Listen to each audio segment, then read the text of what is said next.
ይህ ኖቾ ስፖርት ነው።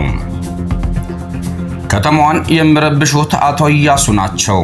ክብርት ሚኒስትሯም የቦክስ ስፖርትን አታውቀውም። ዶክተር አሸብር ወልደጊዮርጊስ የተናገሩት ነው።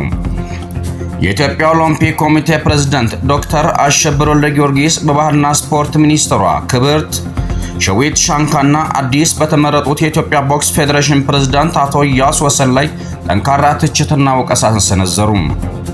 የኦሞቲክ ግሩፕ መሪና ባለሀብቱ አቶ ኢያሱ ወሰን ከትናንት በስቲያ የኢትዮጵያ ቦክስ ፌዴሬሽን ፕሬዝዳንት ሆነው መመረጣቸውን ተከትለው ዶክተር አሸብር ወልደጊዮርጊስ ትናንት ማለዳ ከአትሪክ ስፖርት ኦፊሻል ጋር ባደረጉት ቆይታ በምርጫው ሂደት ላይ ያላቸውን ተቃውሞ በይፋ ገልጸዋል። የባህልና ስፖርት ሚኒስቴር ለምርጫው ሕጋዊ እውቅና መስጠቱን አስመልክተው የተጠየቁት ዶክተር አሸብር እኛ ስፖርት ውስጥ የቆየነን ክብርት ሚኒስትሯ እሳቸው ትናንት ነው የመጡት፣ እኛ ስለ ስፖርቱ ብዙ ነገር እናውቃለን በማለት ሚኒስትሯ ብዙ ነገር ቢያውቁም ዓለም አቀፍ አሰራርን ያለማወቅ ክፍተት እንዳለባቸው ተናግረዋል። አክለውም ሚኒስተር ሸዊት ሻንካ በጋራ መፍትሄ ከመፈለግ ይልቅ አድሏዊ አሰራር እየሰሩ እንደሆነ ለመመካከርም ፍጹም ዝግጁ እንዳልሆኑና አቶ ኢያሱም ክብርት ሚኒስትሯም በጋራ እኔን ለማሰደብና ለማስወቀስ ነው ምርጫ ያካሄዱት ሲሉ ቅሬታቸውን አቅርበዋል።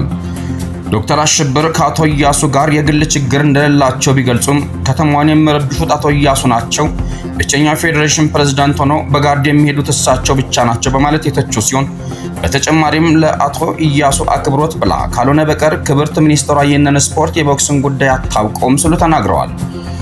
በበኩላቸው ትናንት ከምርጫው በኋላ ለባላገሩ ስፖርት አስተያየት የሰጡት አዲሱ ተመራጭ የቦክስ ፌዴሬሽን ፕሬዝዳንት አቶ ኢያሱ ወሰን ዶክተር አሸብር ጓደኛቸው እንደሆኑና የግል ቅያሜ እንደሌላቸው ገልጸው የተሰነዘረባቸውን ወቀሳ በተቃራኒው መልሰዋል።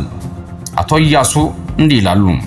እኛ $1000 ከፍለን ኦሎምፒክን መክሰስና እጅና እግሩን ማሰር እንችላለን፣ ግን ሀገር በማሰብ ነው ዝም ያልነው ያሉት አቶ ኢያሱ ዶክተር አሸብር የሀገሪቱን ስፖርታዊ ችግር አሳልፎ መስጠት እንደሌለባቸውና ለሀገር እያሰቡ እንዳልሆነ በመግለጽ ተቃውሟቸውን አሰምቷል።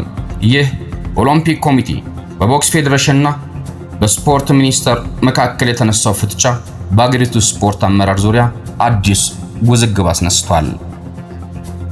ይህ ኖቾ ነው።